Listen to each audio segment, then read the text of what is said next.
The NFL draft is over. It was amazing. We got so many fantasy relevant players. Rookie drafts are going to be so much fun. Today, we're going to talk about some players that I'm targeting. I think that have the best prices right now in early rookie drafts. There are a ton of guys in this class that I want to draft, that I want to get exposure to. But these ones that I'm going to talk about today, I think have the most inefficient prices right now, at least in these early rookie drafts that I've seen in the Dynasty Data Lab ADP. Looking at the last couple of days, once the draft wrapped up, how is this going? It's only a few dozen drafts, but it's the best that we have to go off of right now in terms of a consensus. So, don't be surprised if your league draft looks different than this, especially in that second, third round. There are so many names, so many guys in kind of big tiers that you could really see it go any number of ways in your league. But based on the data, these are guys that I'm targeting, and I'd be maneuvering my way up and down the draft board, trying to put myself in position to draft these players at their cost. And before we get started, I just want to say I am planning a lot of other rookie content in the near future, winners and losers from the draft. How does this affect certain veteran players? Definitely want to do another post-draft rookie mock. Stick around for that. Hit the subscribe button if you don't want to miss it. But now let's get into those rookie targets. All right, so we're going to start near the top of the draft board. I think the first player that really sticks out to me as a value post-draft is Drake Maye. This is a guy that I was considering as early as the 102, before we knew landing spots, before we knew what the draft capital was going to look like. He was the clear second best quarterback prospect in the class to me.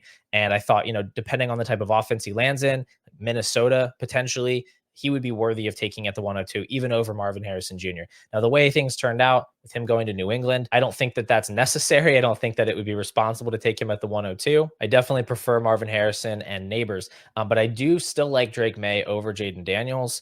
And right now in these early drafts, he's even going after Rome Odunze a lot of the time at that 6th spot. Quarterback evaluations, a little bit of a murky science. Let's just say the people that I trust do really like a lot of what Drake Maye can do. He's very efficient in college, despite kind of an underwhelming supporting cast. And he was very mobile as well. If you look at how his rushing stacks up to some other prospects in recent years, he can be a value-adding rusher in the NFL. And obviously, this ADP is a reflection of the landing spot. People are not excited about him going to the Patriots. It's not a stacked offense, and I understand that. But he is going to get multiple years to develop in this offense, and they are building around him. They drafted Jalen Polk in the 2nd. They drafted Javon Baker in the 4th. They took offensive linemen in the draft. You can look at those pieces that they drafted. You can look at Demario Douglas. They've got Hunter Henry, who's at least reliable. They have Ramondre Stevenson and Antonio Gibson, who can both catch the ball out of the backfield. It's not an amazing offensive situation, but this is not like a Bryce Young level disaster waiting to happen. They have pieces that can contribute. It's not going to be a top 10 offense,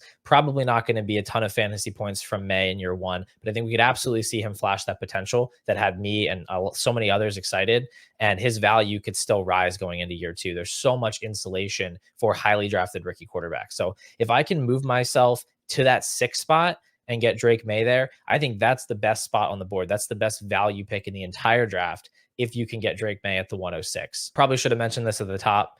Should be obvious the way I'm talking about Drake Maye, but I am referring to superflex dynasty drafts. I would not be taking Maye in the first round of a 1 quarterback dynasty rookie draft. My second player to target is going to be Brock Bowers, whose ADP right now is sitting at the 107. But this is one where I feel like there's going to be flexibility in leagues. If a team doesn't need a tight end, I can absolutely see Xavier Worthy, Jonathan Brooks going ahead of Bowers. JJ McCarthy is absolutely going to go ahead of him in a lot of superflex drafts. And I would still take Bowers, I think, at the 106. At the very least, I'm very happy to get him at the 107. The landing spot here is not ideal. And that's a common thread with some of these players that are falling. People are really excited. They end up somewhere that's not as exciting. You don't see the path to the immediate production, and people sort of lose interest a little bit.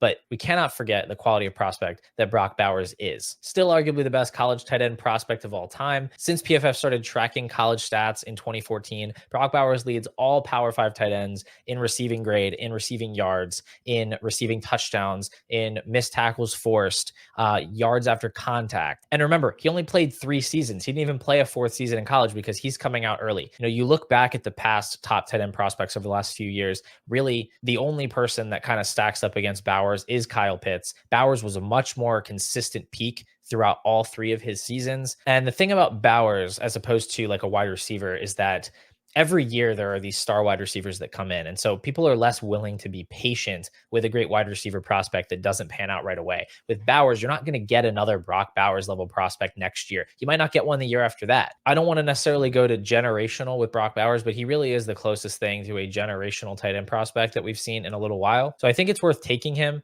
being patient, and knowing like he has a level of upside that most tight ends just don't have access to. And the Raiders situation is not great, but it's not the worst it could possibly be. The quarterback situation is messy, but Minshew can definitely get the ball out in the short and intermediate areas to a tight end. And he can immediately be the second target on the team behind Devontae Adams if he's as good as we think. Jacoby Myers is fine. He shouldn't be precluding Brock Bowers from having a high target share if Brock Bowers is as good as we think. And Michael Mayer, yes, he was a high pick last year. I think the Bowers pick tells us everything we really need to know about how they feel about him. I don't care what we hear about two tight end sets or they still love Michael Mayer. They're just not going to make that pick if they think Mayer is that good. So, 106, 107, if I can hit Maye and Bowers there back to back, I'm going to be feeling fantastic. See what you can do to move up from the 9 or 10 or 11 or 12 spot. If you can add a future second or add some bench asset that is worth about a second that you don't necessarily need, and go up and get one of these blue chip assets, I really think you should look at doing that. My next target is going to be in the second round of your rookie draft. It's going to be Ricky Pearsall, who went 31st overall to the 49ers. His rookie draft ADP right now is about the 207. I think if we'd seen that Deebo Samuel or Brandon Ayuk trade that was sort of rumored to happen after the Pearsall pick, his ADP would be much higher. He'd be pushing that 201, 202 area at least. But we actually have a little bit of a buy window on Pearsall where we can get him in these early rookie drafts before a trade happens and really benefit from that. And I'm not saying a trade's definitely going to happen before this season or during this season. But what I am saying is that at some point, Deebo Samuel or Brandon Ayuk are going to be on another team. And I think at the very latest, that's going to be 2025. So you have this opportunity to make an incredibly cheap bet on a wide receiver that has first round draft capital. To get any wide receiver with first round capital in the second half of the second round is a great bet. Just historically, you look at the hit rates on round one wide receivers, that is a bet you want to be making. But then you look at Pearsall specifically, right? He's an amazing athlete, 9.9 relative athletic score. Matt Harmon and Brett Whitefield, who both kind of do film breakdown on wide receivers, they both love his game. He seems like a great fit in the 49ers offense, twitchy, route technician. So he's going to be in this incredibly efficient Shanahan offense. Not a perfect prospect by any means. He played 5 years in college. His age-adjusted production is not anything to write home about, but there's enough here to really want to make that bet at a discounted price in the second round. I see an opportunity if you're sitting at like the 112, 201 to trade back from the kind of Brian Thomas, Keon Coleman area to the mid second to pick up Ricky Pearsall. I think you could really get something interesting on top there. That's a move I'd explore doing. Okay, I skipped one of my guys. We're going to go back a little earlier in the second round. Another target that I do like. So if you have an early second round pick and you don't want to move down, I really like Bo Nix, whose ADP in rookie drafts is sitting around the 202. And in Superflex, to be able to get a first round quarterback who went 12th overall at the 202, I mean, I don't know if you remember the Kenny Pickett year, but he was a worse prospect. He went later in the first round, and he was going at like the 10th or the 11th pick in rookie draft. So to be able to get Nix at that price is very appealing. And there are things to like about Nix, especially as it pertains to the Broncos offense. He fits in well with what Peyton likes to do. He has enough mobility to avoid sacks. He can get the ball out quickly over the middle of the field, find the check down. I don't think he has a super high ceiling in the NFL just because we have such a long sample of him as a college quarterback. It's hard to foresee a ton of growth from where he already is to turn into a real difference-making quarterback. But if he can carve out like a Kirk Cousins type career, even a Derek Carr type career at that price tag, you're going to be very happy to have that in a super flex league. I think it's just a slam dunk, easy bet. It's a safe pick because of what we know about rookie quarterbacks that get drafted early. He's going to have value installation. He's going to have a long leash as a starter. I think it's just one of those things where you don't have to think about it too hard. Just hit the button on Bo Nix. All right, my final target in early rookie drafts is going to be a third rounder. I don't know why he's a third rounder. In the NFL draft, he was a second rounder. That's tight end Ben Sinnott, who goes to the Washington Commanders. His early ADP is actually after Jatavian Sanders, who was kind of a favorite to be the tight end too early in the process. He doesn't go until the fourth round of the draft. I don't think these two should be in the same conversation at this point. Sinnott is going to be able to step in right away as the starting tight end for the Commanders. He can step in as that second target even in the offense. I don't think Jahan Dotson is an obstacle. There's nobody else there that's going to push him for targets outside of Terry McLaurin. You want your fantasy tight ends to be a top 2 target on their team. Obviously, we don't know yet how Jaden Daniels is going to turn out, but if he does hit as the second overall pick, there's going to be upside to that offense.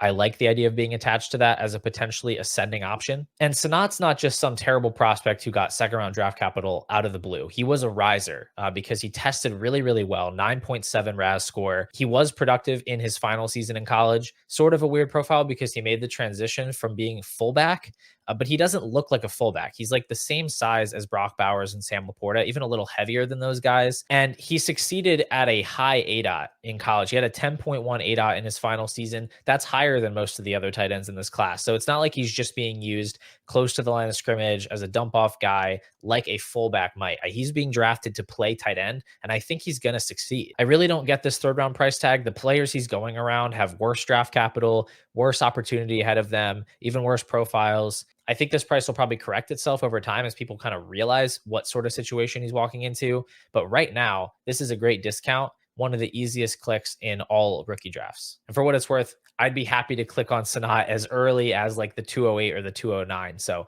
you're getting a great discount here, but don't feel like you have to push it all the way into the third round. If you want him, grab him. All right, so those are some of my favorite targets in rookie drafts at cost right now. I'm personally expecting to have above market exposure to all 5 of these players. A lot of my rookie drafts are over the next week or 2, and I will be targeting these pockets of the draft, trying to get Drake Maye, Brock Bowers, Bo Nix, Ricky Pearsall, Ben Sinnott in a lot of my drafts. I think that I can make trades to position myself to get these guys, pick up a little bit of extra value, maybe pick up some future picks at the same time. I don't want to stray too far away from ADP, take these guys way ahead of where they're going in actual drafts, but I absolutely will do what I can to kind of maneuver my way around the board to get the guys I'm most interested in. Now, if you enjoyed today's video, make sure you subscribe. There's going to be, like I said at the top of the video, more rookie content coming, winners and losers. How are veterans impacted? What should we expect from these guys year one?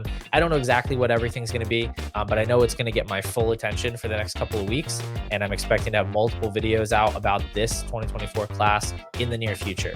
So please subscribe and leave a comment. If you have a question about your specific rookie draft, if you want my input about who you should take at a certain spot, I'd love to help with that. You can leave the comment on this video, or you can find me on Twitter at Paul Patterson FF. In the meantime, good luck out there, and I will see you guys next time.